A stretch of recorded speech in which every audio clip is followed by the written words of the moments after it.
Hey guys, good morning. It's Tony. So just wanted to continue the video from what I released like last week and stuff about the drop off on SPY. You did actually close that bear day yesterday, so I am extremely bearish on the SPX and the SPY right now, especially if you close under this like 61, 64 level on the stochastic. After that, that's kind of confirmation that you're gonna keep dropping all the way down. And again, to close a daily, right? A daily bear trigger this close to trend is extremely dangerous for the market, right? Because if this breaks, right, if you break this area, you're more than likely going back to like 407, which is what the initial target was. But again, if this breaks, if you break this trend, I can almost guarantee you guys that we're probably going to go back down to something like, like a 398, 400, possibly lower than that. It's just extremely likely. And then if we are at these levels, the weekly is probably going to go bearish, which was even more confirmation that we're probably going to go back under trend, possibly start coming back somewhere around this level here, right? So even at these levels, you're still in a safety zone, right? Safety over here is neutral. Down here, anything under like a 393, 392-ish, this is all a danger zone. If you ever fall on this danger zone right here, you start seeing some candles and the price action down here. I can almost guarantee you guys that we're going back down to like 360s and stuff. Almost guarantee you guys, which is absolutely insane. And also, keep in mind that whenever we close that daily, the weekly bear triggers, you drop pretty heavy, right? So you drop from, you on average, you're dropping, 70 points, right? Right here, from right here, we close it here. The high, you drop down to, you drop like, 28 points, right? Again, that previous weekly close, you went from highs of here to lows of, right, like 70 points, right? Then you closed here, these highs down to here, you went down again around 70-ish points. And keep in mind, I released that video last week about the US 30. That US 30 on the 2-week, it's still there, right? It officially closes that 2-week on Friday. The weekly is already showing a bear signal, right? On the weekly. The 2-week is still there, right? 2-week is still there on US 30. It's never been wrong for the last year and a half. It's never been wrong. If that closes like this on Friday, if anything, I'm adding more to my shorts, right? That's the crazy part. And again, the dollar is straight up ripping. Look at that 2-week. 2-week is already there. The 2-week is already triggered. So again, this closes. When does the 2-week close? The 2-week closes in 3 days and 10 hours. So this Friday is going to be it's going to be ridiculously important. For today though, you're already dropping, really, really hard, right? For today, again, we do have a gap on the SPY. I think somewhere like around 412 or something. So I can definitely see us go back up to maybe like 412, 413, 414 before dropping, before really starting the drop, right?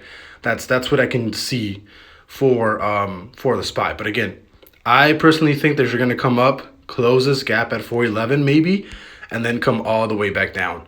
It seems likely, especially with Amazon, Apple, everything having, major gaps up here, right? So you have a major gap on Amazon. You have a major gap up here at like 111. So definitely think that we can go up there and close that gap. Pretty sure you have a gap on a lot of tech, right? Yeah. Gap on Apple. Let's see, Microsoft. Gap on Microsoft, pretty sure. No gap on Microsoft, actually. Meta. Yeah, Meta has a really ugly gap here. I'm super short on Meta right now, right? Super short. GME did really well yesterday. It ran like crazy. I think it's gonna open a gap today, and I'm pretty sure it's gonna fill the gap, right? I'm pretty sure today it's going back to almost $24. Almost positive that it's gonna fill the gap. GME does not like leaving gaps open. Can guarantee you that. But yeah, I mean, overall, still bearish. There's no need for me to be bullish. I do think we could rally up a little bit today. We could recover to the upside and start closing some gaps, but for the most part, longer term, this looks ugly, dude. I mean, just looking at SPX, right? If anything, we can see the drop, today be even harder, right? Because look, you keep breaking lows. The 4-hour on the bear side is going to close in 3 hours and 30 minutes, which makes it even more bearish. I mean, the only thing that I can see happening right now is this 15-minute actually giving something back, right? You can probably come back to like 411. I mean, but at any point you start seeing 412 up here, I would short this all day long. At any point right here, I would short all of that. JP speaks today at, I think, like at 10 in the morning, 11 in the morning. Not really sure what time he talks. But again, overall, longer term, extremely bearish. Today, I would probably long this area to the high side, just to take some quick trades. But overall, I wouldn't really trade all that much. I'm just holding longer term puts for like 2 months out. Just waiting to see what happens, because I am extremely bearish on the market right now. And you guys can reference the previous video that I released, like I think like a couple days ago, last Friday or something. But it's just more continuation. I still think we're going to drop extremely hard. If you guys want to just price action for today, I'd probably say long this whole area. 410, ride it up to like 412 or so until we close that gap on SPY, possibly close more gaps everywhere else. I know Bed Bath and Beyond is going to close this gap here for sure at like 293, and then probably from here probably gap up again. Can almost guarantee you guys that Bed is going to close this gap at 294 and then probably push all the way up, because you have this huge gap that has to be filled. So honestly, buying calls on Bed is not a horrible idea. Again, that's not financial advice. It's just something that I would personally do, because if it's not going to leave this huge gap open. That's what,